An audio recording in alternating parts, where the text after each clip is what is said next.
Hola queridos amigos y amigas, buenas noches. Muchísimas gracias por estar ahí un jueves más en este programa que es el de ustedes, en Las Verdades del Barquero en Clave Canaria. Hoy vamos a hablar de un tema muy interesante para muchas de las personas que nos ven y nos escuchan. Vamos a hablar en concreto del bloqueo de Estados Unidos a Cuba, de las posibilidades de inversión extranjera que tiene este país y también de los avances que se están produciendo en Cuba desde el punto de vista del propio interior.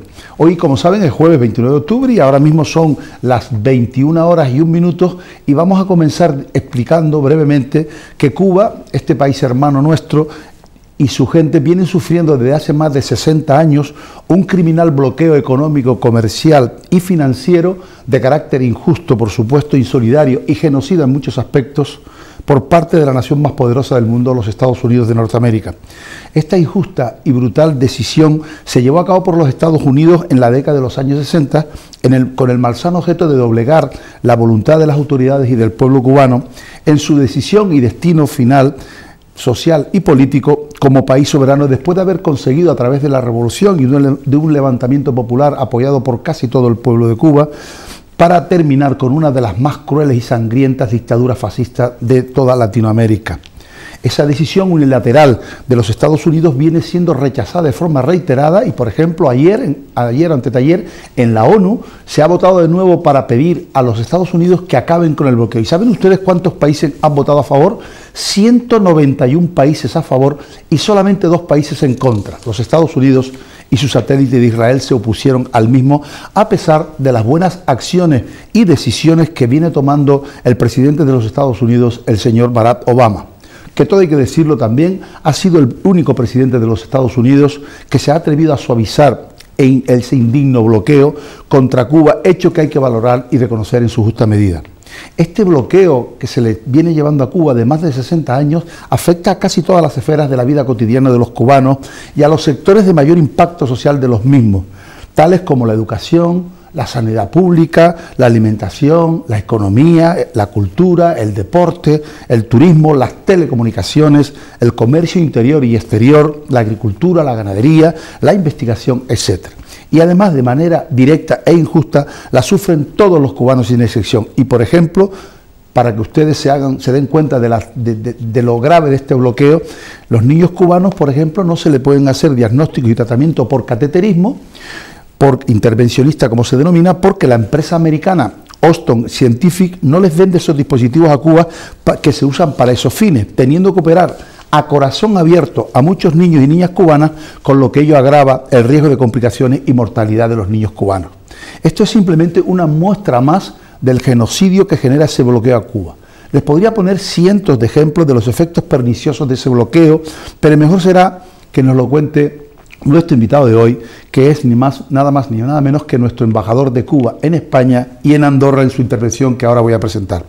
Cuba y el mundo entero claman por el fin del bloqueo a Cuba y exhortan a todos los congresistas americanos a que se ponga fin de una forma definitiva a esta injusta situación y que se inicien plenamente las relaciones diplomáticas y de todo orden entre estos dos países que están obligados a entenderse.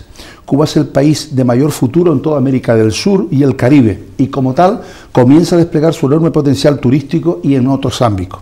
Para ello es necesario que las empresas de todo el mundo inviertan en Cuba en condiciones de máxima seguridad jurídica, y para ello Cuba debe evidentemente hacer reformas, las están haciendo, que propugnen la confianza de los inversores extranjeros en el país, en sus leyes y en su futuro. Cuba también viene haciendo reformas internas de mucho interés y calado, extinguiendo obligaciones internas que no tenían sentido, pero aún les queda mucho camino por andar, como ellos mismos reconocen. Por ejemplo, para comprar un vehículo en precios normales de mercado, por ejemplo, para tener el internet en todas las viviendas, para tener, por ejemplo, cualquier tipo de otro bien material, o para comprar por ejemplo, una vivienda en un mercado socialista y regulado por el Estado, como es el gobierno de Cuba. Y todo esto y lo que vaya saliendo vamos a hablar esta noche en este programa, que es y quiere ser el de ustedes como siempre, con el excelentísimo señor embajador de Cuba y Andorra en España. Buenas noches, don Eduardo. Buenas noches, Paco. Muchísimas gracias por venir. Es la primera vez, un alto honor para esta cadena de televisión humilde, Canal 4 Televisión Telde, que tengamos por primera vez a un embajador de Cuba en nuestra sede. Por eso vamos a empezar a hablar con él, pero previamente vamos brevemente a explicarles a ustedes un breve currículum de nuestro embajador. Don Eugenio Martínez es graduado en licenciatura en Relaciones Políticas Internacionales, es una persona que habla 4 idiomas, inglés, italiano, francés y español, ha hecho maestrías en Relaciones Internacionales en muchos lugares, tanto en Cuba como en el extranjero, es diplomado en Administración Pública y además también le pega a los libros, a la escritura. Ha sido finalista de la segunda edición de concursos en Cuba con un libro que se llama La globalización neoliberal y la libertad de movimiento, paradojas conceptuales y prácticas. En su trayectoria laboral, y por eso él está más calificado que nadie para hablar de lo que nos ocupa, él ha estado casi 4 años, ha estado desde el año 1996 al año 2000 como tercer y segundo secretario de Asuntos Consulares en la Sección de Intereses de Cuba en Washington. Además también ha sido embajador de Cuba en Belice y también ahora mismo y desde el año 2013 es embajador de España y de Andorra a partir de abril del 2014. También ha realizado misiones oficiales en el exterior desde noviembre de 2004 a noviembre de 2005, fue uno de los participantes de la misión oficial en la Sección de Intereses de Cuba en Washington. Con ustedes, don Eduardo Martínez Enríquez, para hablarnos de nuestro amigo y hermano país, Cuba. Don Eduardo, yo me gustaría primero que nada preguntarle o pedirle a usted que le pida a usted al gobierno canario cuál es el objetivo de su visita.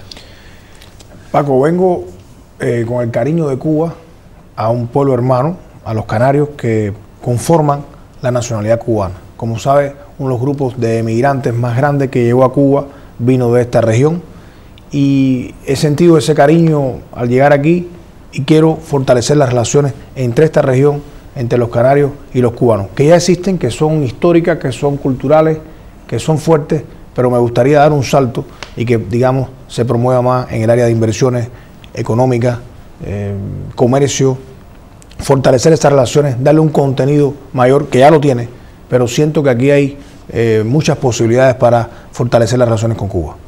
La situación actual con respecto al bloqueo, ¿usted cree que podremos tener esperanza o usted cree que nos van a hacer sufrir mucho con el mismo? Mire, nosotros somos por naturaleza optimistas y así lo hemos demostrado después de muchos años de lucha, de combate y finalmente de victoria. Pero uno ve la decisión del presidente Obama de restablecer relaciones diplomáticas con Cuba en diciembre del año pasado y lo que ha pasado en 10 meses y nos da un poco de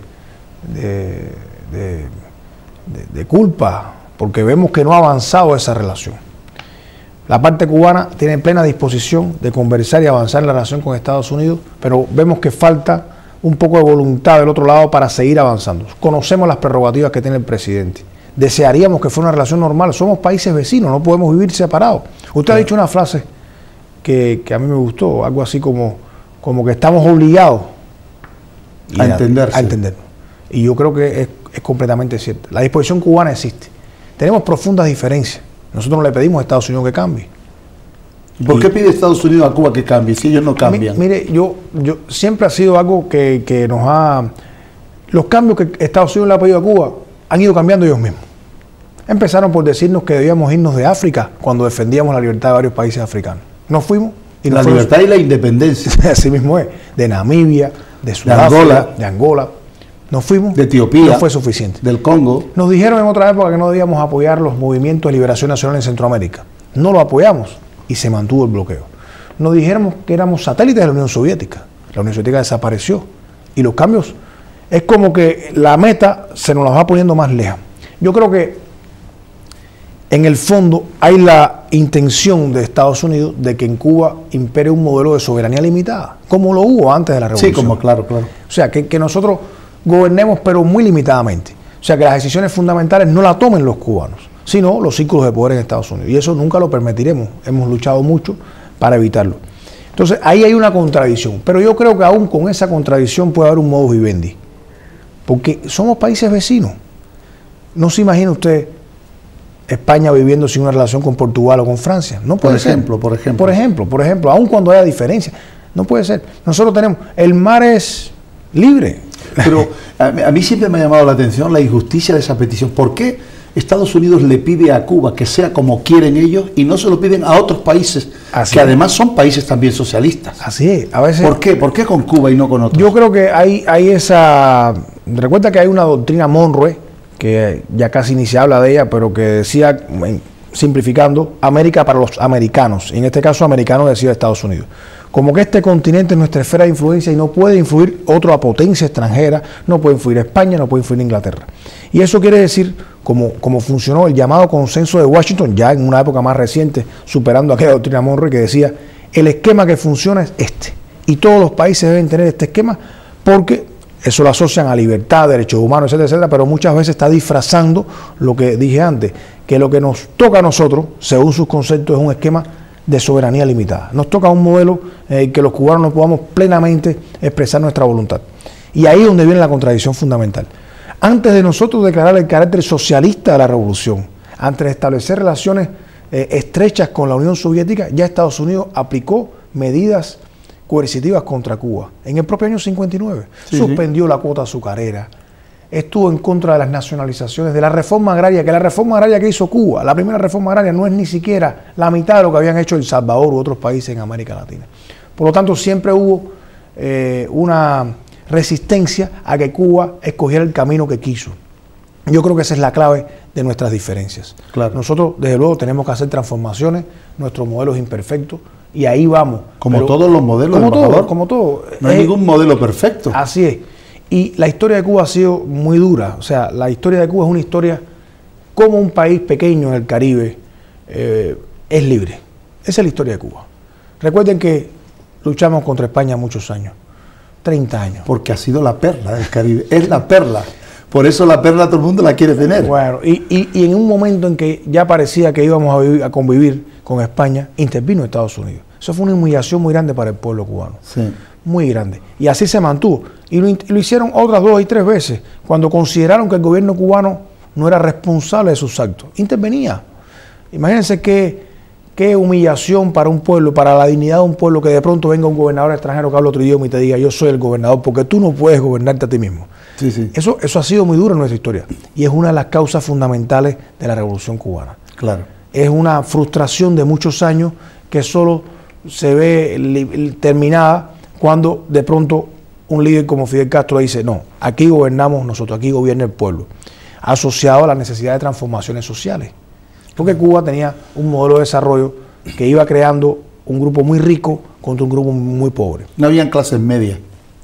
Vamos a decir que sí, pero si uno ve los datos de la época, en la década del 50, el 60% de los ingresos los recibía el 20% de la población cubana. Ahí iba, ese era el camino. En Cuba había el 45% de los niños no iban a la escuela en el año 59. Las tierras estaban en manos de 4. De latifundistas. Sí. Pero fíjese, había 10.000 maestros sin empleo. Qué cosa más contradictoria. La mitad de los niños no iban a la escuela y había 10.000 maestros sin empleo. O sea, era un modelo que iba creando por sí mismo una exclusión social.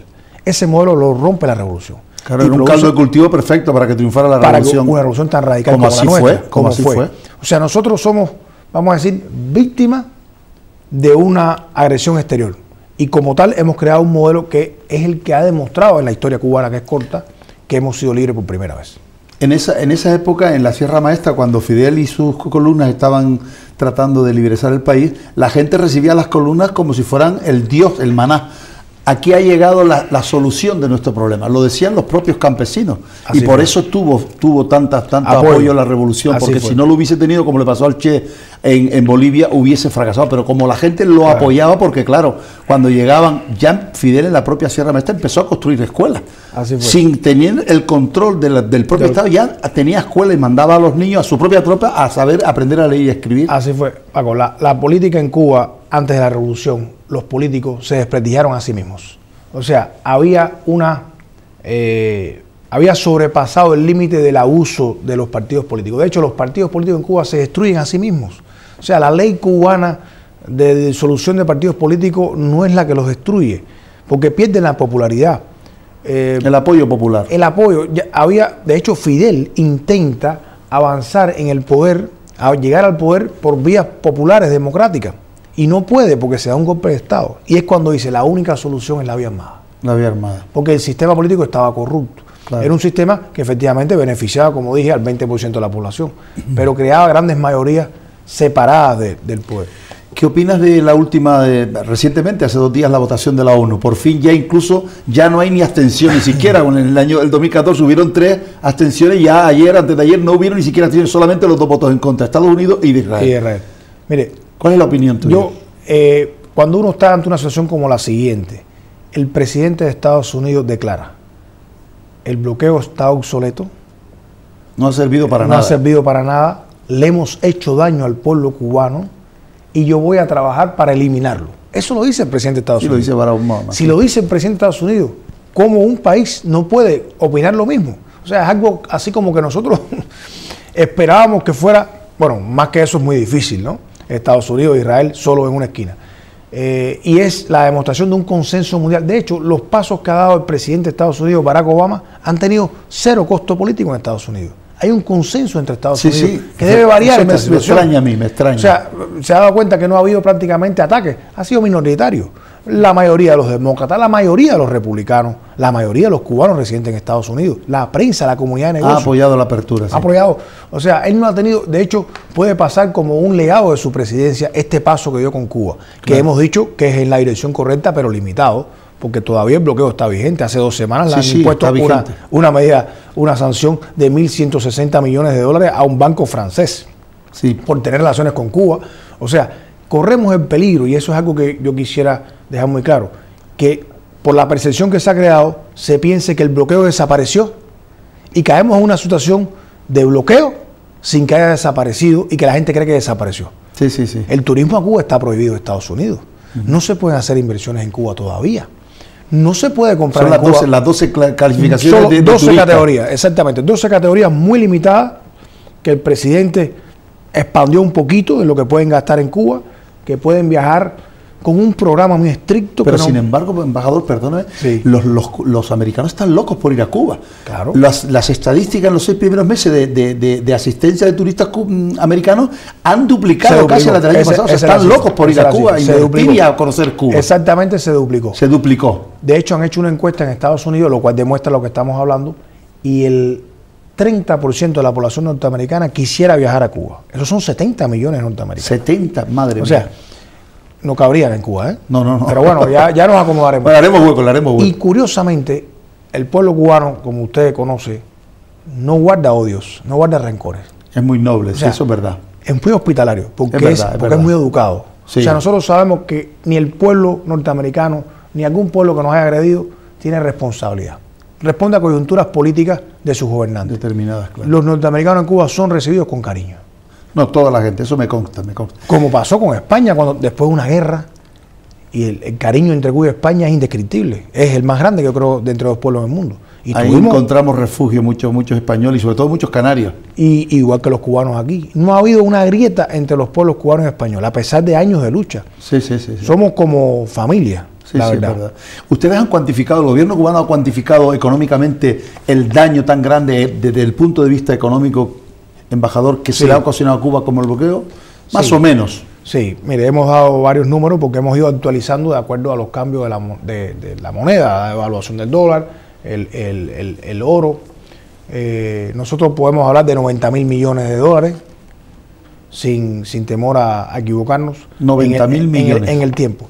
Pero le digo, el daño incluso es incalculable. Porque recuerde que Cuba no puede recibir créditos de instituciones financieras norteamericanas ni internacionales donde Estados Unidos participe y bloquea la participación de Cuba. Nuestro mercado natural de exportaciones. Nosotros perdimos la cuota azucarera de la noche a la mañana. Los cruceros no pueden viajar a Cuba. Los turistas norteamericanos. O sea, cuando uno empieza a contar, sería interminable la lista de daños y perjuicios que se le ha ocasionado a Cuba en tantos años, porque esto se ha extendido en el tiempo. Es el sistema de sanciones aplicado a un país más largo de la historia. Sí. Y no es una broma. No hay otro ejemplo. No lo hay. Nosotros, otro mal ejemplo, vamos. Fíjese, ¿qué ha logrado el bloqueo? Bueno, nos ha hecho mucho daño, pero nos ha hecho más resistentes. Hemos tenido que ser creativos. O sea, un país normalmente adquiere leche, importa leche muy fácil. A Cuba le cuesta más trabajo. Claro. Pero nuestros funcionarios... Porque la tiene que comprar a través de terceros países. No podemos usar el dólar en nuestras transacciones. Los barcos que tocan puerto cubano en 6 meses no pueden volver a puerto norteamericano. Hay que agenciarse para vivir los cubanos. Las medicinas, los aparatos médicos. Desde el año 2000, Cuba pudiera comprar medicinas en Estados Unidos. Solo desde el año 2000. Primero hay que comprarla en efectivo, no se puede pagar en crédito. Segundo, hay que certificar quién va a utilizar esas medicinas antes de comprarlas. O sea, si yo voy a comprar una tonelada de aspirinas, yo tengo que decir que la va a usar Juan Pérez García. O sea, eso son restricciones. Entonces, absurdas. Hace imposible el comercio. con Estados Unidos. Por eso ha decaído algunas importaciones que hacíamos de Estados Unidos. Claro, claro. ¿Usted considera que el Papa Francisco ha tenido una vital ayuda, ha puesto sobre la mesa la posibilidad de que se ha dado realmente de que Cuba y Estados Unidos reanuden relación diplomática? ¿Qué papel ha jugado el Papa Francisco? Nosotros agradecimos la participación del Papa. Es, como usted sabe, una figura de gran prestigio que ha estremecido por todos los cimientos de la Iglesia. O sea, yo creo que en sentido positivo, o sea, tiene admiración, ha enfatizado en temas que son muy importantes para Cuba, como el cambio climático, los temas de la desigualdad, ya más allá de la relación Cuba-Estados Unidos. Y en un momento del proceso negociador el Papa fue necesario su participación y lo hizo, y por eso Cuba y por eso el presidente Obama le agradeció. Es cierto que a veces, en algunas ocasiones, aunque sabes que tu país tiene una de las porcentajes más bajos del mundo en mortalidad infantil, es un país ejemplo sobre el cuidado a los niños, pero es cierto, embajador, que en algunas ocasiones puede fallecer algún niño como consecuencia de que no se pueden obtener en el mercado libre algún tipo de equipo médico, como por ejemplo decía yo antes en mi intervención. Sí, ¿Ha ocurrido eso? Sí, hay una contradicción, como usted ha dicho. Solo tenemos un sistema con un gran desarrollo social, un sistema de salud pública extensivo a todos, gratuito, con una gran cobertura de salud. Pero justamente por eso el sistema requiere de importación de medicamentos, aun cuando producimos la mayoría de los que utilizamos, aun cuando hemos inventado vacunas, que a veces solo podemos adquirir en Estados Unidos. Hay medicinas que son solo norteamericanas, que solo la producen empresas norteamericanas. Digamos, los hospitales de Santiago de Cuba y Holguín no pueden hacer radiaciones porque las compramos en Estados Unidos. Se dio el caso de una medicina que se llama Lotramide 300, que nosotros compramos en México. La oficina de México se trasladó a Estados Unidos y ya no pudimos comprarla más. Eso fue el año pasado. O sea, efectivamente, nosotros sí somos realmente perjudicados porque no podemos usar incluso las medicinas nuevamente, recién creadas por Estados Unidos, porque nos está impedido. Ya te dije cómo comprar una medicina en Estados Unidos para Cuba, es casi imposible.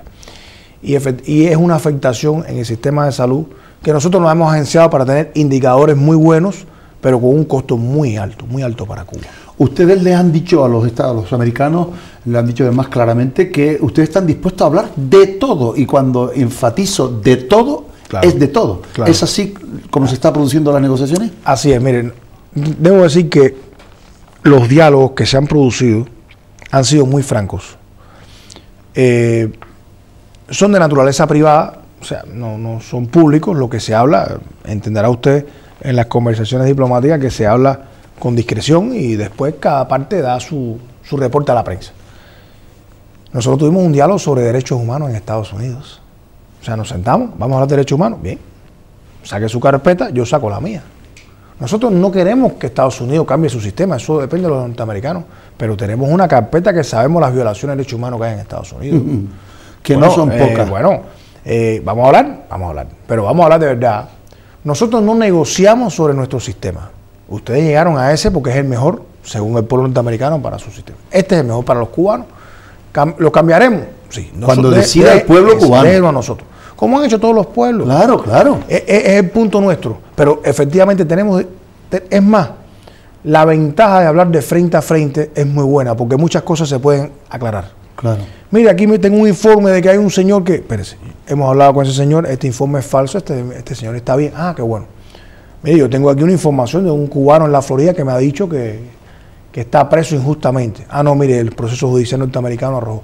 O sea, en ese sentido, tenemos la disposición de aclarar cualquier tema de frente a frente. ¿Cómo explica usted también otra de las medidas más lacerantes y terroríficas, que Estados Unidos tuviera a Cuba en la lista de países que favorecían el terrorismo, cuando Cuba es un país noble que jamás ha favorecido ningún tipo de terrorismo? ¿Cómo es posible que Estados Unidos llegase hasta ese extremo para quitar a Cuba de los países, diríamos, normales? Mire, eso es una lista política. O sea, no se rige por parámetros realmente técnicos, por decirlo así. Desde el año 1982, Cuba fue incluida en esa lista. Estados patrocinadores del terrorismo internacional. Año tras año, año tras año. No bastaba que Cuba condenara el terrorismo o no financiara grupos, no. Era, vamos a decir, una lista automática. ¿Qué sucede? En Estados Unidos se aprobaron muchas leyes que decían los estados que son terroristas no van a recibir ayudas internacionales, no van a recibir fondos. Entonces, si Cuba sale de esa lista, pueden canalizarse fondos a nuestro país. Finalmente, yo creo en una decisión muy acertada, el gobierno de Estados Unidos saca a Cuba de la lista de estados terroristas. Desde el año 82. Cuba, un país, como dijo nuestro presidente, que fue víctima de actos terroristas. Hay 3.000 cubanos mutilados y 2.000 muertos por actos terroristas. Nosotros somos víctimas. El único diplomático asesinado en Naciones Unidas fue un cubano.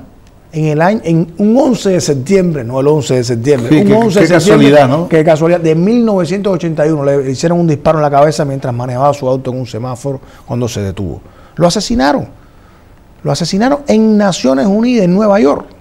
O sea, la lista, el avión, el uso de aviones. Lo de la República Dominicana. En Barbados. El uso de aviones para terrorismo se inventó contra Cuba. De hecho, el material que utilizaba Estados Unidos en los aviones para protegerse de secuestros aéreos era uno sobre un secuestro de un avión cubano. Sí. O sea, quien tumbaron el primer avión con aviación civil fue a Cuba en el año 76 y murieron 73 cubanos. Sí, sí. Que además eran deportistas, ¿no? Deportistas que venían de ganar un campeonato de esgrima en Venezuela, una cosa criminal. Una muchacha iba embarazada en el avión, iban unos norcoreanos también. Esas bombas las pusieron unos cubanos que fueron Posada Carriles, entre otros, que fue entrenado en Estados Unidos para poner explosivos. Sí. Lo entrenaron ellos, no nosotros.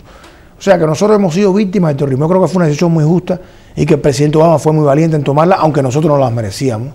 O sea, es un hecho que reconocemos, aunque debió haberse tomado mucho antes. Y los cubanos lo han recibido con mucho cariño esa decisión. Otra de las medidas, embajador, que también creo yo que va a favorecer mucho el contacto, sobre todo el contacto humano, que es lo que se necesita para que los pueblos vuelvan a conocerse, ¿verdad?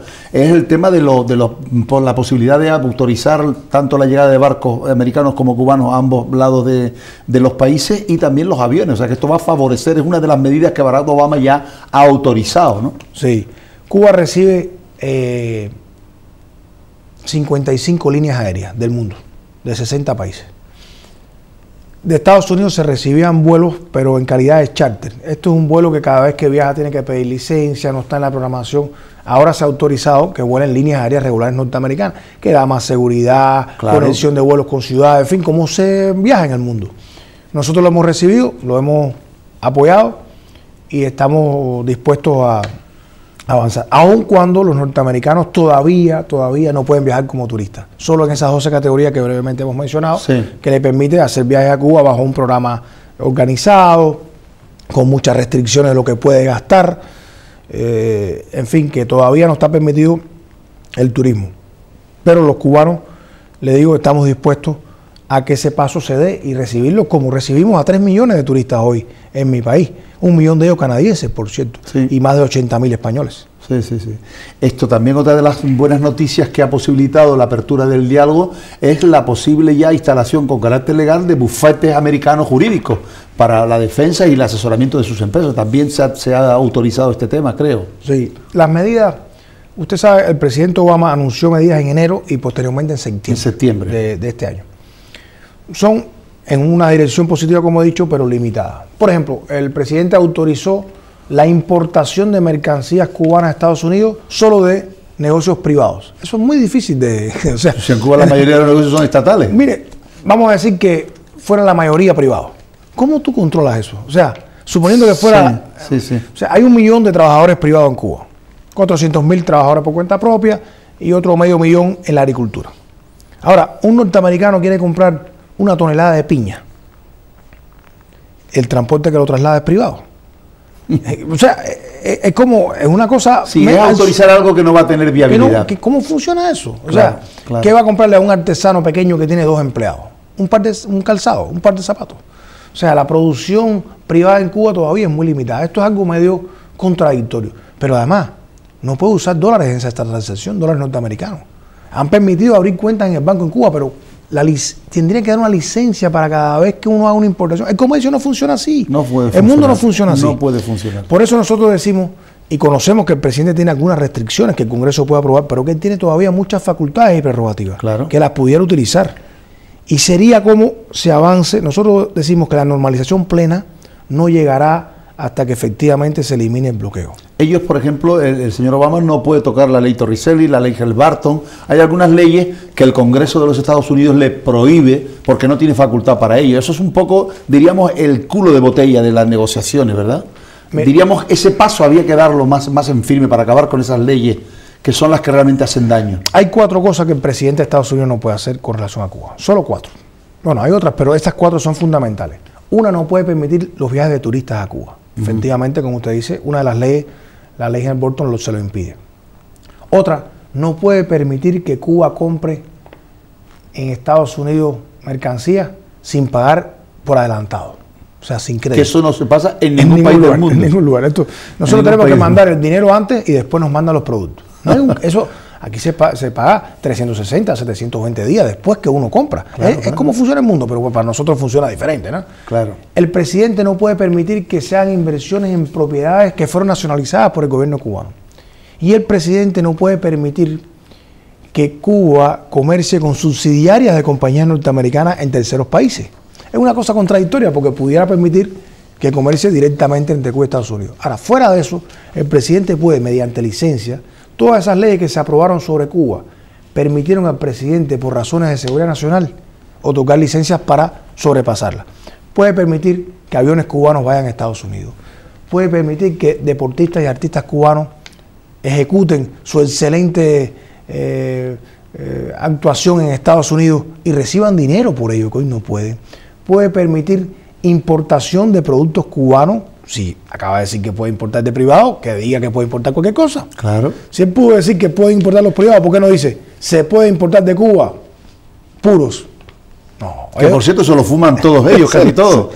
Los precios de los puros han subido. Sí, mucho. Solo por eso, claro. Solo por esto. Entonces, hay cosas que nosotros sabemos que puede hacer, que legalmente las puede hacer, y ya, como he dicho, sé que el costo político será cero. Posiblemente tenga un apoyo superior a dar estos pasos. Claro. Y lo está pidiendo la comunidad de negocios de Estados Unidos, que ha sido privada del mercado cubano. Sí, efectivamente. También se han avanzado en materia de telecomunicaciones, parece que hay acuerdos. Esta fue un área que él autorizó, avanzar en las telecomunicaciones.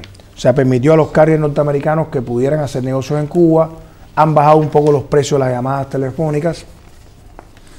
Invertir en esa área, que son muy caras en Cuba, estarás de acuerdo conmigo. Son caras, es cierto. De hecho, la comunicación cubana sale por satélite y eso la hace muy costosa. Claro. Y pasa lo mismo con la internet. Sí.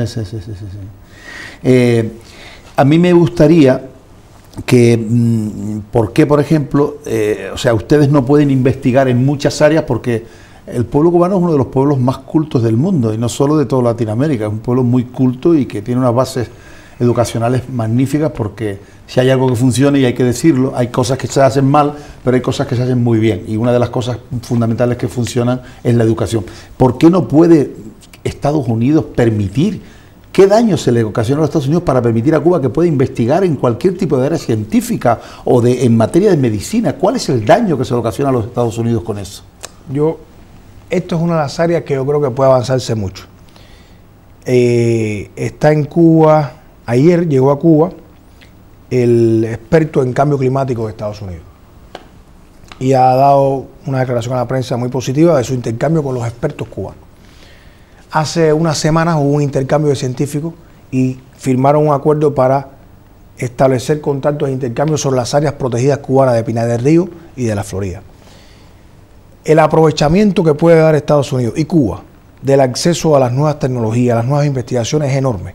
O sea, eso es un área, cuando usted sobrepasa los límites políticos, los técnicos, los científicos están desesperados, ansiosos por encontrarse. Claro. No es que haya habido un silencio total, o sea, en el pasado se han encontrado, pero siempre con estas restricciones, puedo viajar o no, claro, no me dan licencia, nada más puedo ir una semana, no hay financiamiento para proyectos conjuntos. Claro. O sea, el potencial es enorme. Cuba ha descubierto más de 100 vacunas.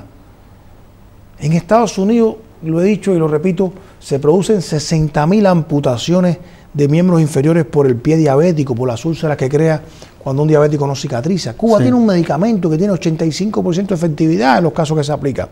Y el pueblo norteamericano está privado de esa vacuna. Los cubanos estamos privados de muchas también, de Estados Unidos. Claro, pero es uno de los ejemplos en que los pueblos no resistirían este bloqueo. ¿Pero por qué? ¿Pero por qué?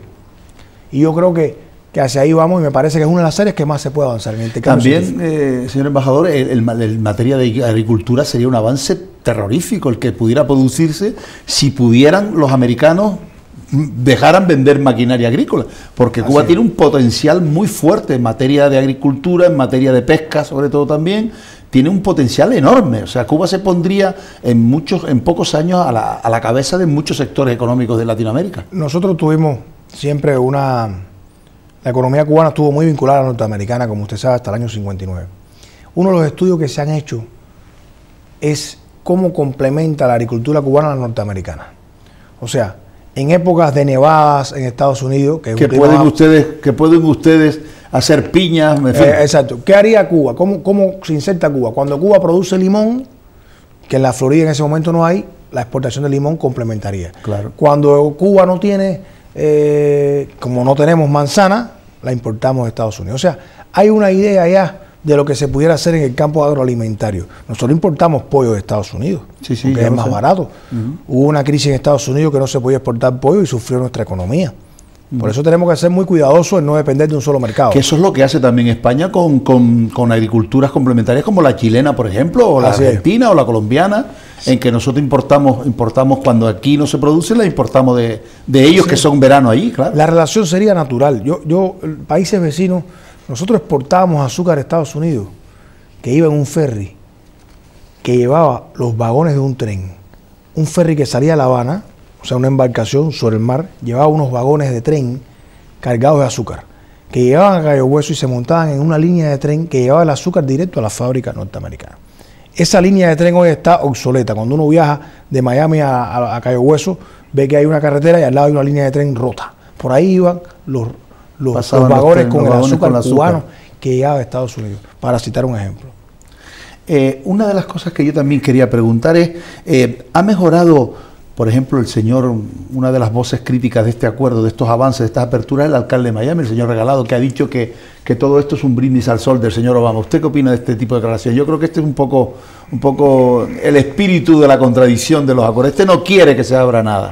Mire, hay gente que vive en el pasado y no hay forma de que lleguen al futuro. Yo creo que esto es algo, como digo, de lo minoritario que quedó contra Obama.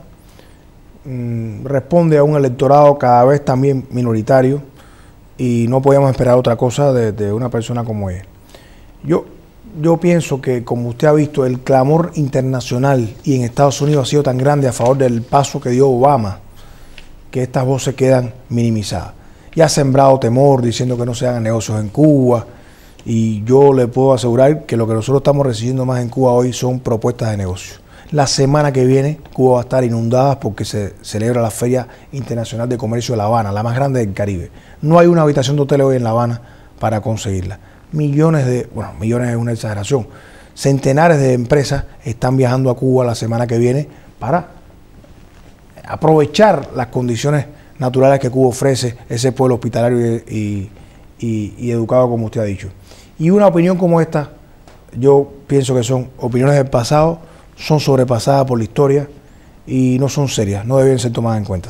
Se nota una gran mejora, yo que viajo a su país con frecuencia, una gran mejora después de que altos mandos militares de la Revolución Cubana dirijan las empresas estatales. Se ha notado una seriedad, otra forma de ver el modelo empresarial de ustedes.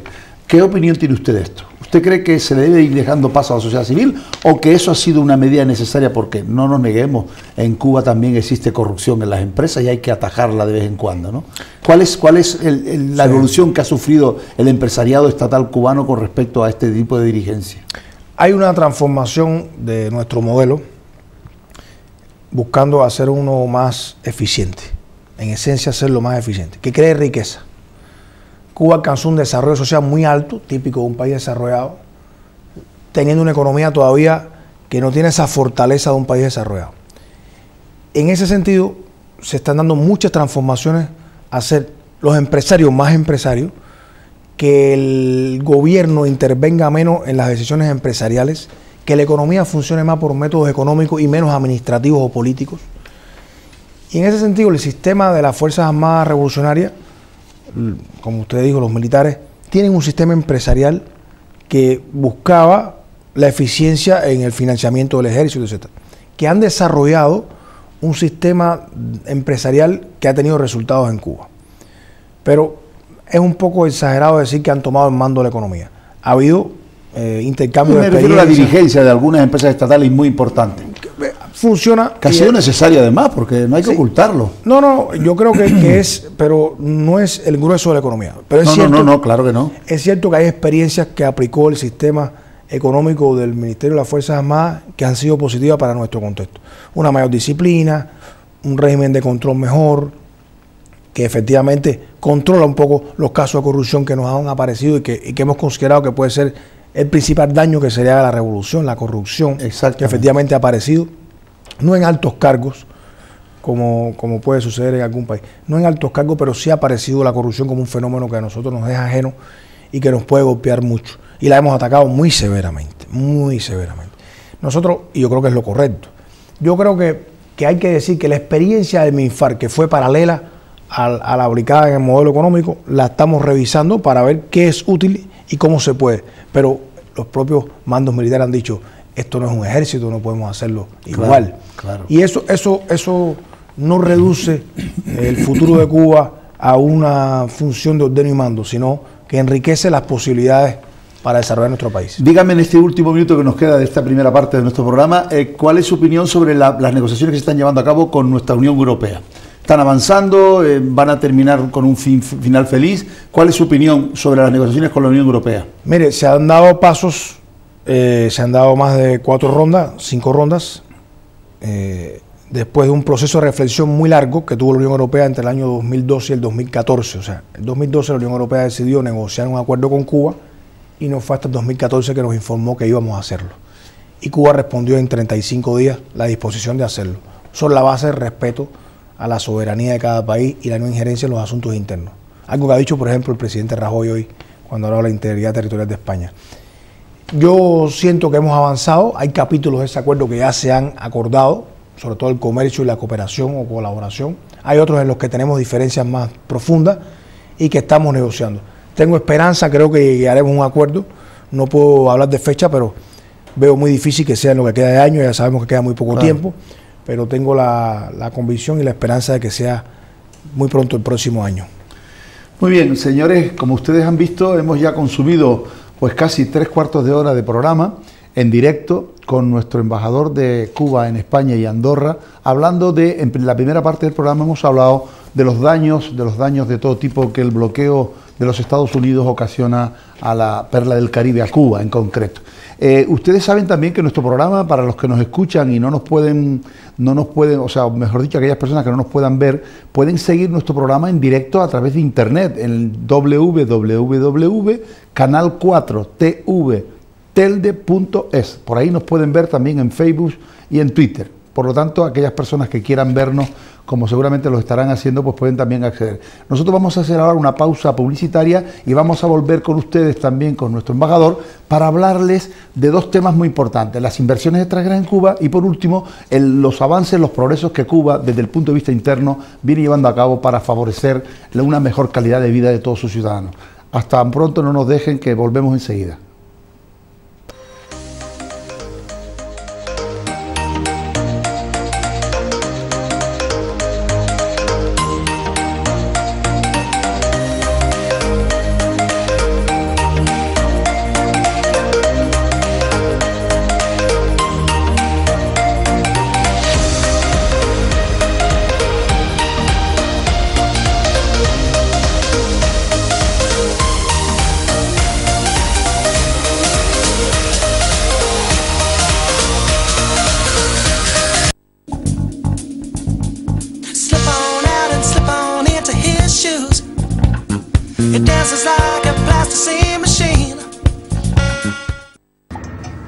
Hola, soy Juan Santana. Les invito a entrar en este espacio Yemayá de lunes a viernes de 11 a 12 aquí en Canal 4 TV. Un umbral lleno de esperanzas, de respuestas, de ilusión, de misterios y sobre todo de muchísima fuerza. Os espero.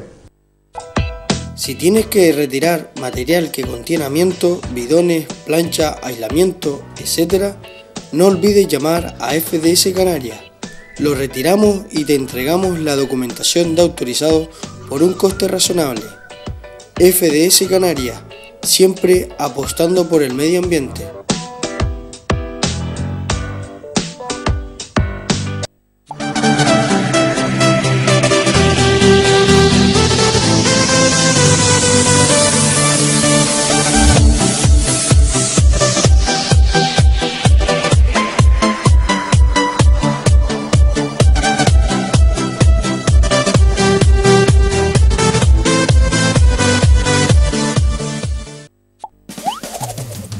Reciclaje.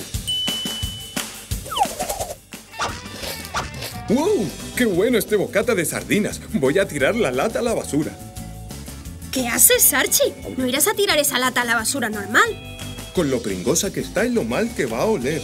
No, Archie, las latas también son envases y van en el contenedor amarillo. Todas las latas, las de refresco, de conserva, de leche condensada. Con ellas podremos hacer nuevos envases y evitar tener que extraer esos metales de las minas. Eso sí que ayudará al medio ambiente. Pues hasta luego, latita. Espero volver a verte en un futuro cuando me vuelva a hacer un bocata de sardinas. ¡Wow!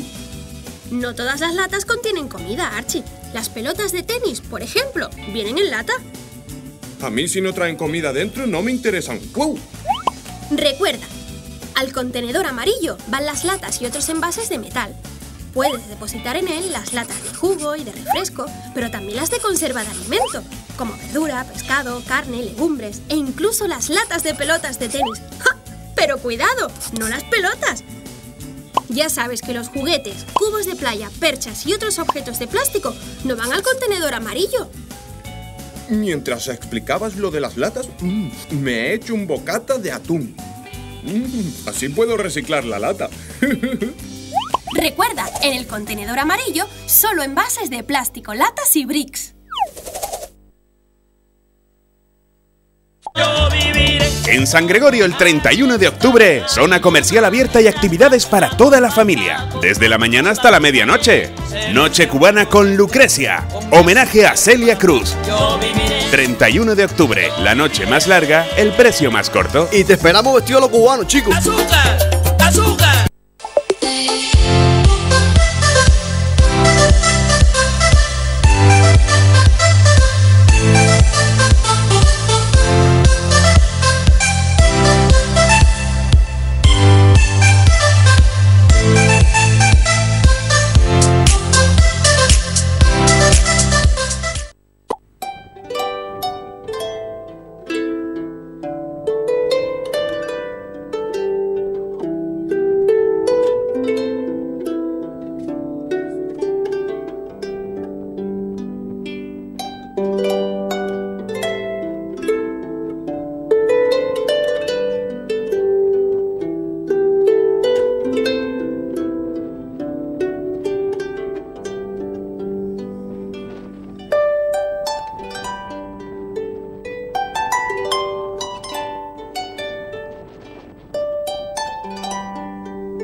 Gracias, queridos amigos y amigas, por seguir ahí con nosotros.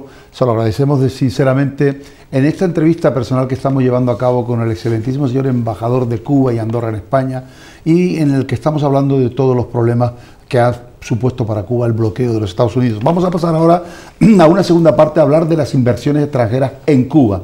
¿Cuáles son los pasos que hay que dar para realizarlas? ¿Cuál es el mensaje que el embajador va a darle a todos los empresarios canarios y peninsulares que nos estén escuchando o viendo para que pierdan el miedo a invertir en Cuba? Realmente, yo que conozco un poco ese país, creo que es el país que más posibilidades tiene desde el punto de vista económico en prácticamente todos los sectores de la economía. Créanme, pero crean más al embajador. Señor embajador, ¿qué le diría usted a los empresarios canarios y peninsulares que nos están viendo para que inviertan en Cuba y pierdan cualquier tipo de miedo para realizar inversiones en su país?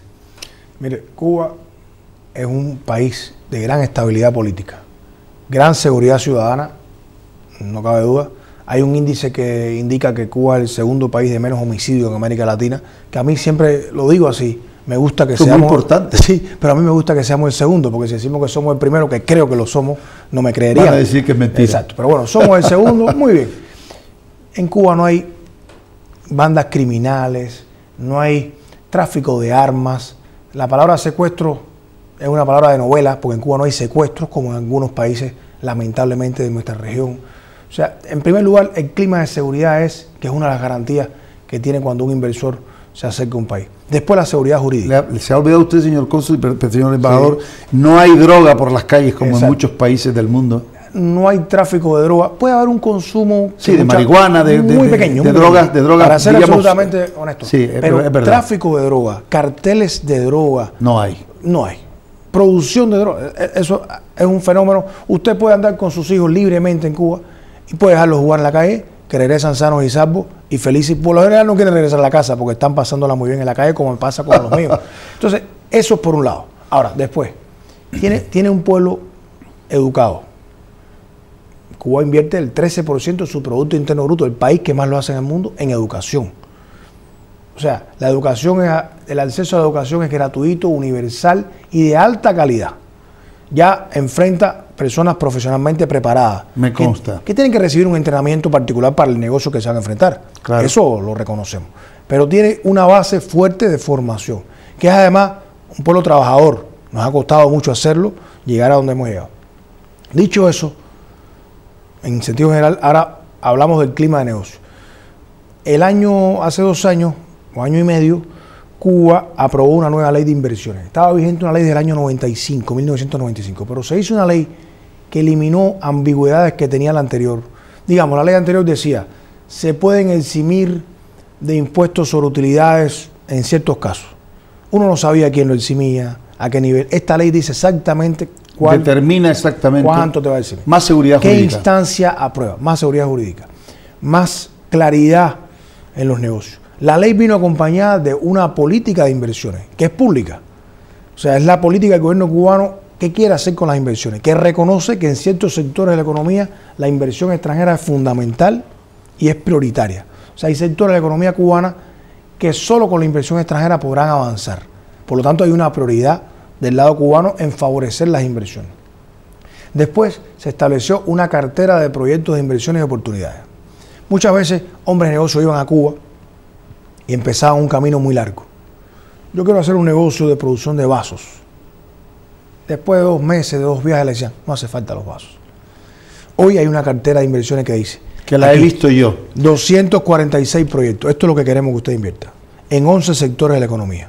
Por 8.500 millones de dólares. Con el estudio de factibilidad, la región donde va a ser, quién es la persona a quien tú le escribes que te va a responder. Y ya tú tienes delante de ti un avance que antes no tenías. Esa cartera de inversiones, por cierto, se va a actualizar la semana próxima y enseguida que la tengamos, desde luego, Paco, que te la vamos a enviar. También se pueden aceptar negocios fuera de la cartera de inversiones. Nosotros no somos rígidos. Claro. Pero bueno, estos son los fundamentales que uno tendría ya cómo acceder a ellos. Después de eso, Cuba tiene una posición geográfica envidiable. Tiene acuerdos con CARICOM, tiene acuerdos con América Latina. Quien tenga un negocio en Cuba se beneficia de esos acuerdos.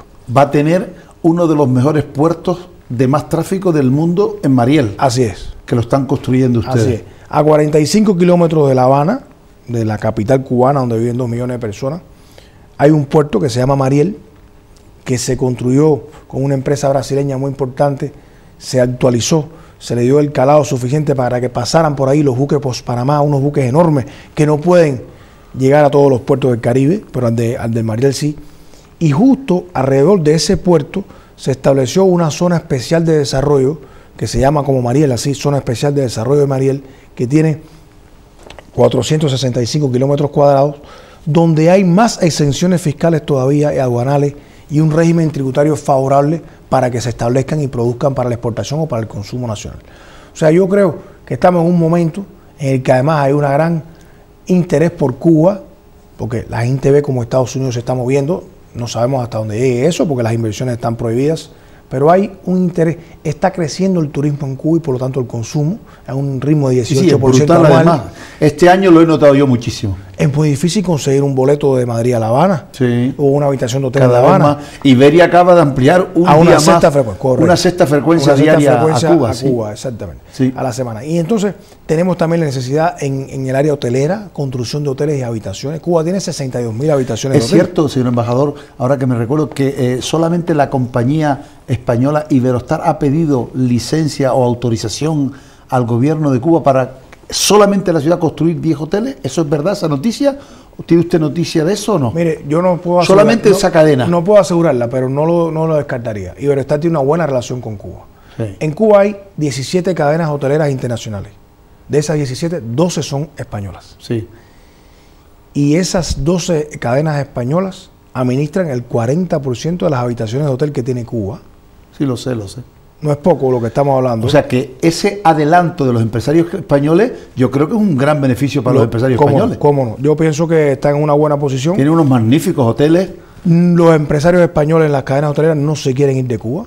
Se han ido 2 o 3 cadenas, pero hay 2. Sí, algunos han ido con causas, que yo sé por qué. Bueno, pero la mayoría ha ido ampliando. Meliá ha ampliado, tiene más de 25 hoteles en Cuba. O sea, la experiencia es buena. Y cuando uno tiene, como ahora, un crecimiento anual de 18% de turismo, esos ritmos no se dan en el mundo. No se soportan, efectivamente. Uno tiene muchos beneficios. Hoy nuestro reto es crecer en habitaciones de hotel y en calidad del servicio. Eso es lo que tienen ustedes que cuidar.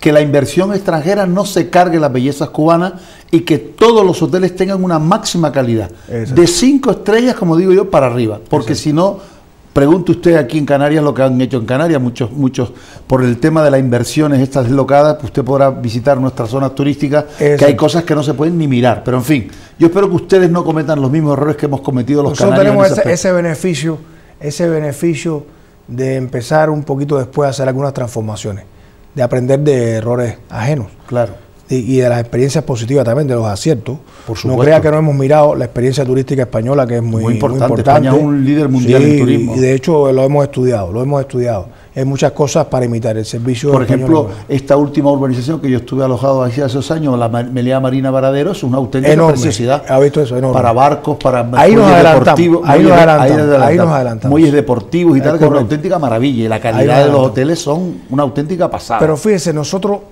junto con esas 62.000 habitaciones, tenemos 11.500 privadas. O sea, un individuo en su casa la habilitó y no son suficientes. Tenemos que construir más de 20.000 habitaciones en los próximos años. Los aeropuertos se están modernizando. Cuando uno tiene un crecimiento de 18% de turismo anual, como hemos experimentado este año, hay que acelerar esos planes. Y ahí la inversión extranjera tiene un papel importante. Ustedes van a tener que hacer más de un aeropuerto y más de actualizar más de una carretera, porque claro, cuando si el boom se sigue produciendo, yo lo único que pido es que ustedes controlen a las manos extranjeras en cuanto a que no se carguen las bellezas de Cuba. Porque Cuba es un país precioso, que es un país digno de ver, solo por ver desde el aire, desde el mar. No hay playas en todo el Caribe como las que tiene Cuba. Y si ustedes no frenan a esas inversiones alocadas que solo van a buscar el beneficio económico, van a pasarlo mal en el futuro, porque las generaciones futuras se lo van a demandar por haberse dejado. Mire, tenemos, Paco, la suerte que la gran crisis económica cubana de mediados de los 90, en periodo especial, sí, la sobrepasamos sin destruir las grandes ciudades cubanas. O sea, el momento más difícil lo sobrepasamos conservando valores de Cuba, ya sea su belleza natural, histórica y cultural, como los logros que hemos alcanzado nosotros en un sistema educativo y de salud. Por lo tanto, ahora no vamos a renunciar a ello. ¿Tendremos que enfrentar algunas propuestas alocadas? Sí, Pero bueno, ahí tenemos una dirección de temas de patrimonio, arquitectura, que rige eso con mucho rigor, proteger las costas, como se ha hecho, proteger los patrimonios. Las reservas naturales. La cultura que cubana, tiene muchas. que hereda de España mucho y se mezcla con la africana, es un valor ya en sí mismo. Nosotros no tuvimos que crear, como algunos países, una cultura falsa para el turismo. O sea, en Cuba hay parques naturales, patrimonios de la humanidad, reservas de la biosfera. Tenemos ya eso antes de que llegue el turismo. Y el turismo lo que se beneficia de ese patrimonio. Por lo tanto, son valores que tenemos que proteger. Y estamos conscientes de que corremos un riesgo, pero yo creo que en esa batalla cultural nosotros estamos más preparados que los que nos visiten. En Cuba nunca se prohibió la música norteamericana, ni una película norteamericana. Nos hemos beneficiado de la cultura. No hay un pueblo latinoamericano que hable tanto idioma ruso, búlgaro, checo, polaco o portugués como el cubano, porque teníamos miles de estudiantes. O sea, que nosotros hemos sido un país que aparentemente aislado ha tenido más vínculos con el exterior que otros, porque no solo era con Estados Unidos, al contrario, con quien menos teníamos era con Estados Unidos. Sí. Y eso beneficia la preparación del cubano para recibir al mundo. Claro. Eso es un valor que nosotros no vamos a renunciar. Una cosa, embajador, que le preocupan seguramente a todos los empresarios que nos están viendo y escuchando es, en Cuba sabemos que existe el sindicato, la CTC, la Central de Trabajadores Cubanos, que son las que en definitiva distribuyen esa fuerza, esa mano de obra a los centros de trabajo, tanto estatales como ahora me supongo también que la iniciativa privada. ¿Tienen ustedes pensado o arbitrado algún sistema para que, porque el empresario occidental le gusta elegir a sus propios trabajadores, no que te impongan la fuerza de trabajo, que sabes que eso es un poco como si te impusieran la novia o la esposa, ¿verdad? Sí. ¿Ustedes tienen arbitrado, han pensado en buscar algún sistema en el que el empresariado que invierte en Cuba pueda, al menos en un porcentaje importante, no de dirección del hotel y de gerencia, no, sino plantilla, un porcentaje de plantilla que pudiera ser elegido por los empresarios? ¿Ustedes han pensado en eso? Sí, mira, Paco, esto es un tema que se ha manipulado mucho y es bueno que tú me lo preguntes porque quiero dar mi opinión. Se habla de que no tenemos libre contratación y que esto es una limitación a la oportunidad de negocio. Realmente lo que tenemos en Cuba es una empresa empleadora estatal que facilitaría al inversor extranjero la experiencia de su contratación. Digamos, uno llega a Cuba, un país que no conoce, y yo necesito 100 empleados, yo necesito 100 albañiles. La empresa hace entrevista con 200 empleados cubanos y le dice a la empresa empleadora, yo quiero estos 100. Suponiendo que no hubiera un intermediario estatal y el extranjero, el empresario extranjero, contratara a los 100 que escogió en una entrevista, ¿cómo certifica que esos 100 son albañiles realmente? Que no son delincuentes, que no tienen una experiencia negativa en una empresa anterior. O sea, la empresa estatal cubana que va a ejercer la función de apoyar a la empresa oficina de empleo, para entenderlo, en la práctica, como decimos en España. O sea, si yo llegaría a España a hacer un negocio, yo estaría muy contento con que una empresa española me ayudara a encontrar personal, en vez de verlo. Usted no sabe los problemas que tenemos aquí, usted sabe que yo soy asesor laboral, no sabe usted los problemas que tenemos aquí con eso. Yo lo veo de esa forma. De hecho, el porciento de personal que se le niega el contrato con una empresa extranjera es ínfimo, es insuficiente. ¿Qué teníamos antes? Por ahí puede venir la preocupación. Antes esa agencia empleadora se convertía en una fuente de ingresos para el Estado cubano, porque le cobraba un alto salario a la empresa extranjera y le pagaba menos al empleado cubano. Hoy se ha considerado que esa no es la función, no es una función recaudadora de dinero, es una función reguladora de la fuerza de trabajo para buscar y apoyar al empresariado extranjero de que cumpla los requisitos laborales permitidos. Títulos, certificarle sus títulos, esto mismo que la persona no es un prófugo de la justicia, que tiene una documentación legal, en fin, yo lo veo como un beneficio más que como un prejuicio. Más como un prejuicio. Aunque hay efectivamente una manipulación sobre eso que yo pienso que con el tiempo se disolverá cuando vea la utilidad de la empresa. ¿Tiene Cuba pensado realizar algún convenio bilateral de seguridad social con los países de la Unión Europea, dado que ustedes van a tener un gran inversiones de la Unión Europea? ¿Han pensado ustedes ir pensando en eso ya? No. Convenio bilateral con la Unión Europea, no con España, con Portugal, por razones de parentesco y de no historia. No lo he pensado, pero es Es un tema que sé que... Digo, si tienen que irse adelantando a los acontecimientos, claro está, porque eso beneficiaría a los trabajadores cubanos que vienen a Europa y a los europeos que van tanto a empresarios como a trabajadores. Sí, nosotros no, como usted sabe, un acuerdo iberoamericano de convenio sobre la movilidad de la fuerza de trabajo, que lo que hace ese convenio es reconocer los tiempos de trabajo en los respectivos países. Nosotros no nos hemos sumado a ese convenio. Hay varios países latinoamericanos que tampoco lo han hecho.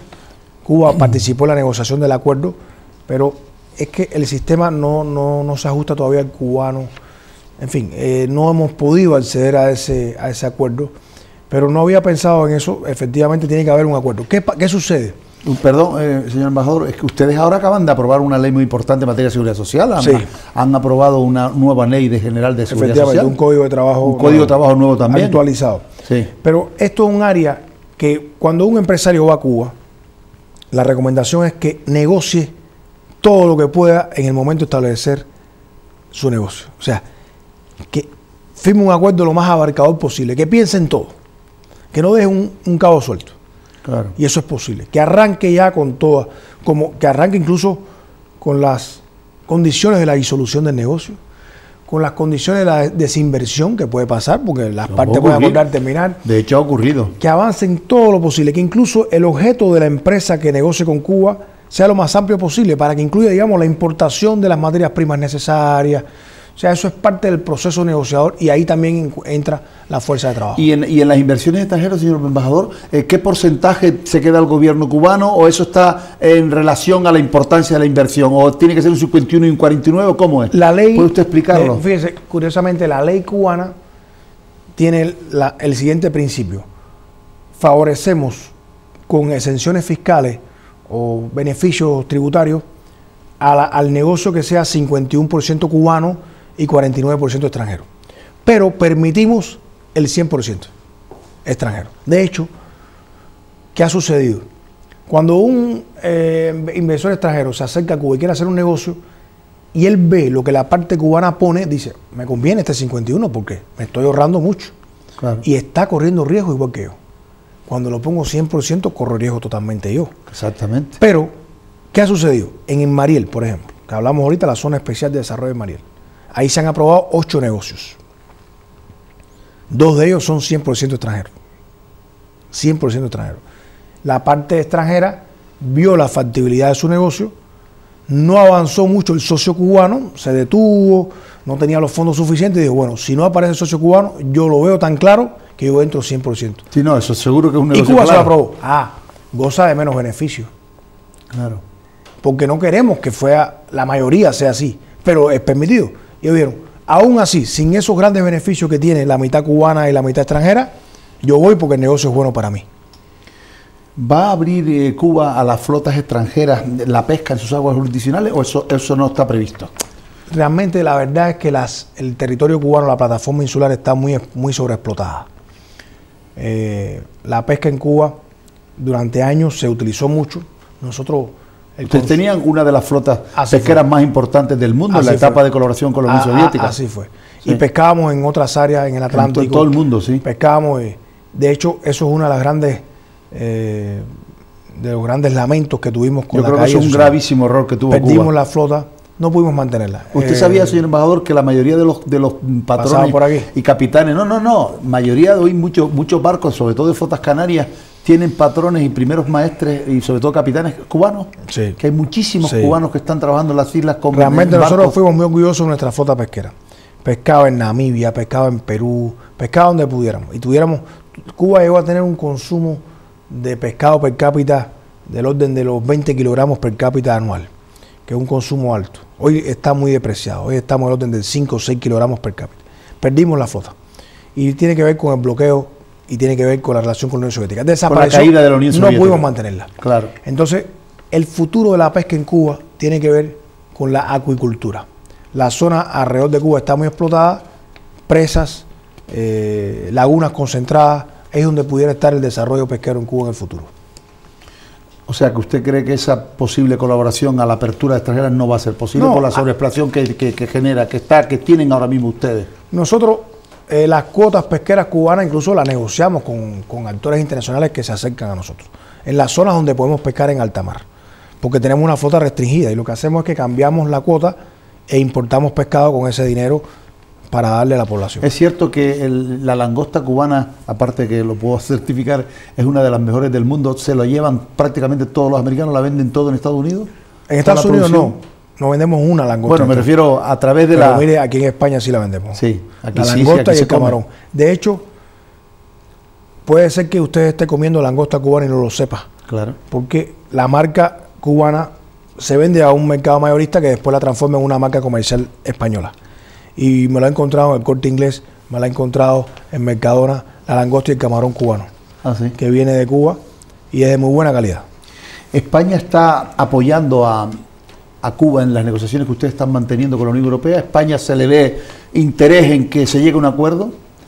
Sabes que la etapa del señor Aznar fue muy negativa, se produjeron muchos problemas con ustedes, pero ¿España ha retomado esas buenas relaciones con ustedes y está apoyando España a Cuba en esas negociaciones? Pienso que sí. Pienso que sí. El proceso con la Unión Europea tiene la complejidad de que, como usted sabe, funciona por consenso. Aunque hay países que impulsan más que otros, pero al final el consenso es la decisión. A veces un país pequeño puede retrasar un proceso. Es como funciona la Unión Europea. España ha ayudado a Cuba, ha dicho que tiene voluntad de avanzar en ese proceso y tengo la impresión de que lo ha demostrado en el proceso negociado, que ya le digo, tiene un carácter muy privado. Cualquier empresario, para terminar esta parte de la conversación, cualquier empresario español puede invertir en cualquier ámbito o sector de la economía cubana, o hay algunos que están restringidos y no se puede invertir, sobre todo para que se aclaren nuestros queridos amigos y amigas que nos ven. En las únicas áreas que no está hoy abierta a la inversión extranjera es en el sector público de la salud, la educación y las Fuerzas Armadas. Son las únicas áreas donde nosotros no hoy necesitamos inversión extranjera. Digamos, el sector público de esos tres renglones. Aunque en el sistema empresarial de las Fuerzas Armadas y también si lo hubiera de educación y salud, estaríamos abiertos. Todos los demás sectores están abiertos a la inversión invertir en Cuba, sí. En cualquier otro sector. En cualquier otro sector. ¿Y qué es que tendría que hacer, independientemente, por supuesto, de dirigirse a los consulados, a la embajada, qué tendría que hacer un empresario español o canario que quiera invertir en Cuba? ¿A quién se debe dirigir?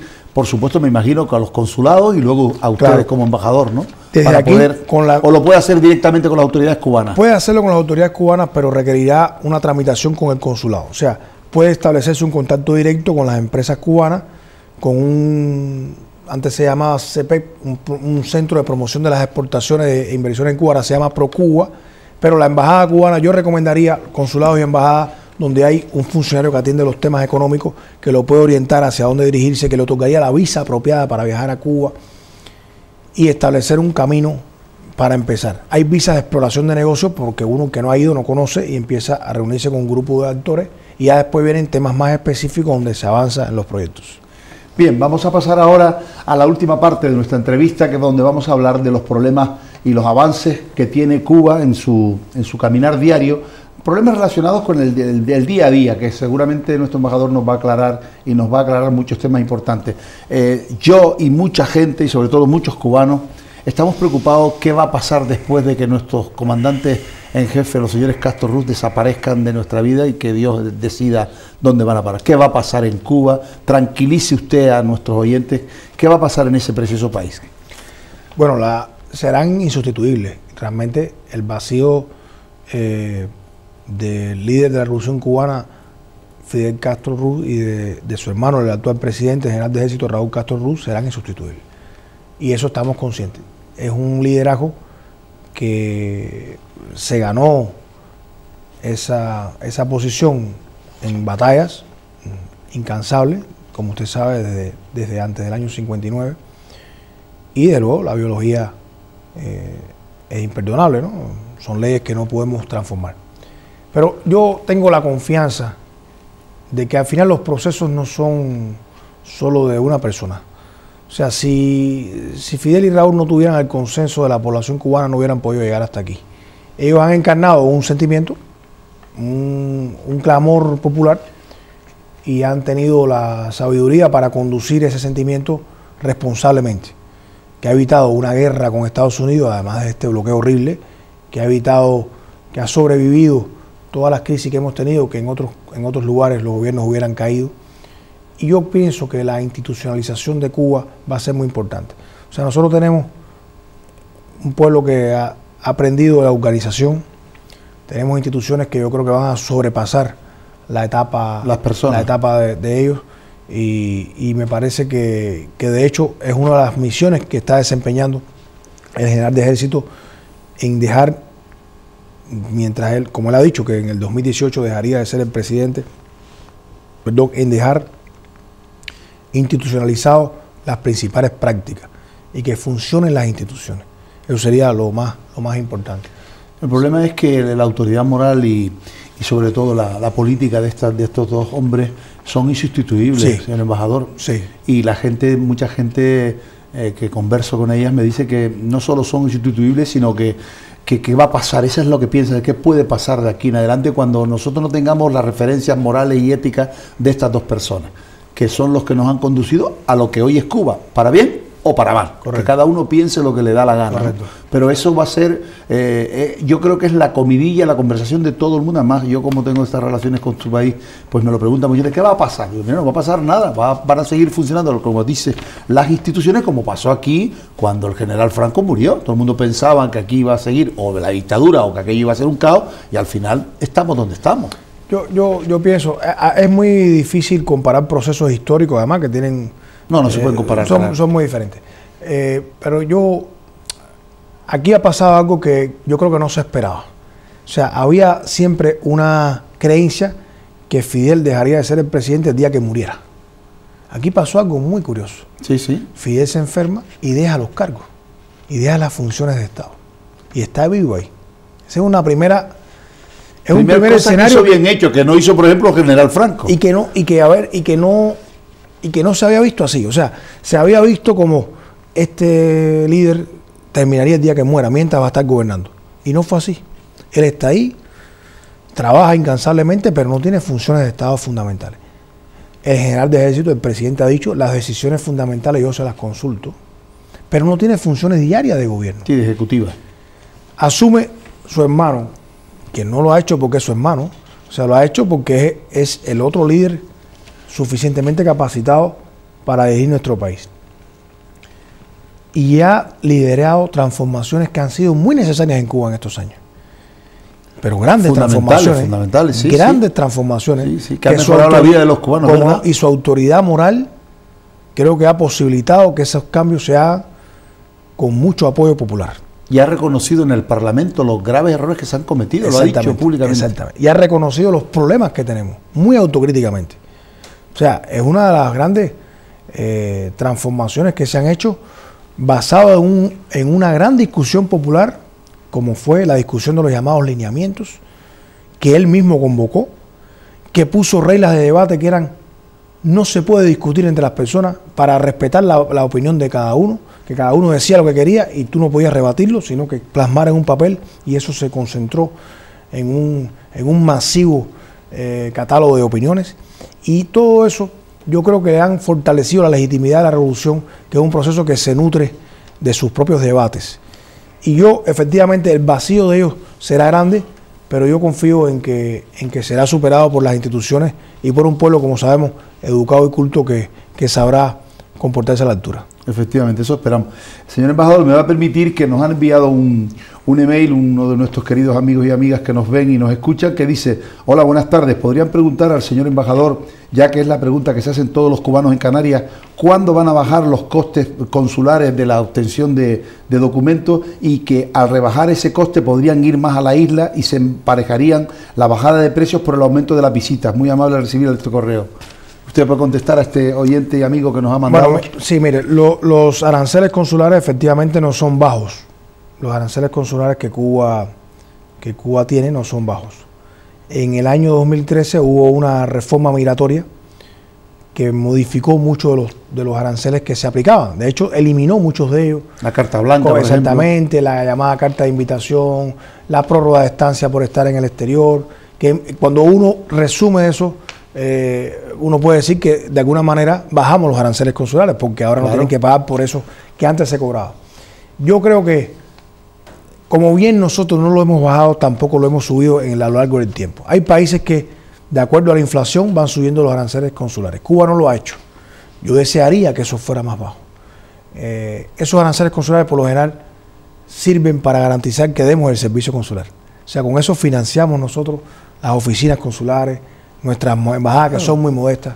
Y yo comparto con ellos el deseo de que eso un día disminuya. No puedo precisar cuándo, pero efectivamente es un tema que nosotros no olvidamos y que tenemos siempre en nuestro radar para algún día beneficiar aún más, aunque ya lo hemos hecho, a la emigración cubana que acogemos con cariño. También otra medida que leí recientemente es que van a permitir ustedes, por llamarlo jocosamente, aunque me van a perdonar, a aquellos médicos que desertaron de Cuba, que se han ido de Cuba y que no podían volver, ya ustedes también les permiten, que no hay ningún problema, que pueden volver cuando quieran y sin ningún problema, incluso volver a prestar servicios en la sanidad cubana. Eso es una medida también humanista y muy buena. Cuba tiene, como usted sabe... Perdonando los errores que todos cometemos. Sí, es así. Mire, errores o virtudes, vamos. Nosotros, esto es un tema de mucha manipulación. Cuba tiene 85.000 médicos. De ellos, 25.000 prestan servicio en 68 países. Prestan servicio, no el que emigró... Salvando vidas, seres humanos. Millones. Prestan servicio por un contrato mediante el Estado cubano, el gobierno cubano y el país, donde los recogen. Hay otros miles que lo hacen por voluntad propia. Y realmente, algunos de ellos, por diferentes razones humanas todas, desearon quedarse en los países donde estuvieron. Contrajeron matrimonio, les gustó más vivir en otro país, un derecho que nosotros respetamos. Y pasado este tiempo nosotros hemos valorado que aun cuando sabemos que somos víctimas del robo de cerebro, porque nuestros profesionales son muy buenos, los médicos es muy duro que tú los formes y que otros te lo lleven, aún sabiendo eso, con lo que cuesta formarlo. Hemos considerado que son cubanos que están con nosotros y que lo acogeríamos en Cuba si regresan. Porque hay muchos que se han arrepentido de vivir en el exterior, que ya hicieron lo que querían, que pueden haber hecho un estudio, que rompieron su vínculo familiar que habían establecido y que quieren regresar a Cuba. ¿Por qué se lo vamos a negar? Claro. Y ahí vino la reflexión y creo que es una decisión muy pragmática y muy sabia de Cuba y efectivamente estamos abiertos a que regresen y que se incorporen a nuestro sistema de salud. Otra de las cosas que también como sabían que íbamos a hacer la entrevista a ustedes, ¿por qué el gobierno cubano ha puesto tan caros los vehículos en Cuba? ¿Por qué los cubanos no pueden comprar un vehículo? Es que esto me lo han preguntado muchísima gente que me conoce. Sí. Hazle esa pregunta. ¿Por qué ponen ustedes esos precios de subsidios para que nadie compre coche en Cuba? ¿Cuál es la razón de peso? Porque tiene que haber una razón de peso, embajador. Bueno, yo o de fondo. Tengo poca información al respecto. O poca posibilidad de darte una razón convincente. Pero te digo algo. Nosotros pasamos de un momento en que no se podían vender los automóviles a venderlos entre los cubanos, a otro que podían adquirirlos aquellos que cumplieran misiones en el exterior mediante el gobierno, como la de los médicos, y que obtuvieran una carta de invitación, a uno en que dijimos, no hace falta una carta que te autorice la compra de carro, todos pueden comprarlo, pero subimos el precio. Y ahí es donde efectivamente causó cierto rechazo. ¿Qué estaba pasando en Cuba? Que aquellos que tenían una carta que les amparaba a comprarse un automóvil en 4 o 6 mil dólares OCUC, después lo vendían en 29.000, 30.000. Sí, hacían unos negocios terribles. Sobre todo los marineros, las personas que salían al exterior, se compraban y se vendían. De una corruptela permitida. Es un precio alto que no está al acceso de la mayoría de los cubanos, que tienen un salario bajo, y desearíamos que se nos fuera, pero al final le estamos dando el precio del mercado en Cuba, no el precio del mercado internacional, el precio que tiene un auto del mercado en Cuba. Y yo creo que efectivamente es una medida que se tomó que no ha tenido aceptación. Pero, embajador, estará conmigo. Yo, desde luego, considero, que usted me perdona mi apreciación, que es una medida equivocada, pero además eso facilitaría la renovación del parque automovilístico cubano para evitar accidentes, para evitar, sobre todo, la contaminación. Cuba es un país que se distingue por luchar en materia de contaminación, un país que cuida mucho su medio ambiente, sus zonas de, en fin, los grandes espacios que hay verdes en Cuba. ¿Usted no cree que eso sería una cosa que tendrían ustedes que cambiar? Pero sobre todo por eso, porque solamente para, hombre, por supuesto no vender los coches antiguos cubanos que son preciosos, sino dejarlos todos como joyas de museo. Pero para facilitar la renovación del parque automóvil, que Cuba tendría que abrir la mano ahí también. Poco a poco, pero empezarla a abrir. Le digo, tengo poco dominio de ese tema, que fue una decisión del nuevo gobierno cubano de hace un poco más de un año, y que reconozco que ha tenido una gran incomprensión, y yo mismo estoy afectado por ella, porque no puedo comprarme un automóvil porque tiene un precio muy alto. Claro. El tema de la conservación del medio ambiente efectivamente es un tema de preocupación nuestra.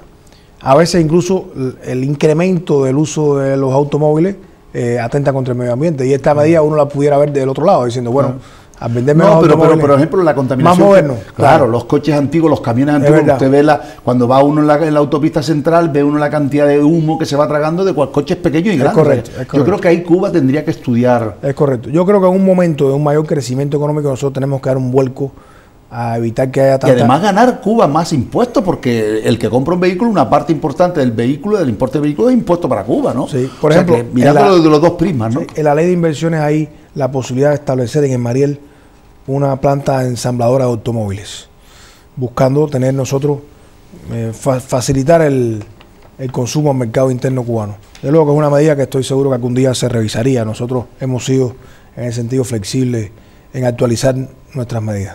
Así lo esperamos, así lo deseamos, y así seguro que lo quieren todos los buenos amigos y amigas que nos están viendo, que queremos ese hermoso país que se llama Cuba. Yo le agradezco muchísimo a usted que usted haya decidido visitar nuestro programa en Las Verdades del Barquero en Clave Canaria, porque es la primera vez también que tenemos la oportunidad de entrevistar a un embajador, y en este caso un embajador de un país tan hermanado con nosotros como es Cuba, y se habrán dado cuenta la gente que no es lo que se piensa la gente. Hemos hablado de todo, aquí no ha habido, el señor embajador no me ha dicho quita una coma, yo le he preguntado lo que me ha parecido desde el punto de vista de mi libertad, siempre respetando por supuesto la de él. A él le ha respondido con total libertad, y es un ejemplo más de esta es la Cuba real que nosotros queremos y la que está viviendo el mundo. Lo que pasa es que muchos no nos creen. Una prueba de ello ha sido esta entrevista donde hemos hablado, repito, de todo, del bloqueo, hemos hablado de las inversiones y hemos hablado también de los problemas internos, pero el tiempo en televisión es oro y nos tenemos que ir. Señor don Eduardo Martínez Enrique, muchísimas gracias, esperemos verlo por aquí en otra ocasión. Gracias. Y que todos los anhelos y todos los deseos que tiene Cuba se cumplan en un próximo futuro. Muchas gracias y buenas noches. Gracias a ti, Paco, gracias. Buenas noches y hasta el próximo jueves. El próximo jueves vamos a hablar de la segunda parte de las prestaciones en materia de incapacidades temporales, y en la que voy a estar yo explicando a todos nuestros queridos amigos y amigas qué pasa con las incapacidades temporales en esa segunda parte. Buenas noches y hasta el próximo jueves.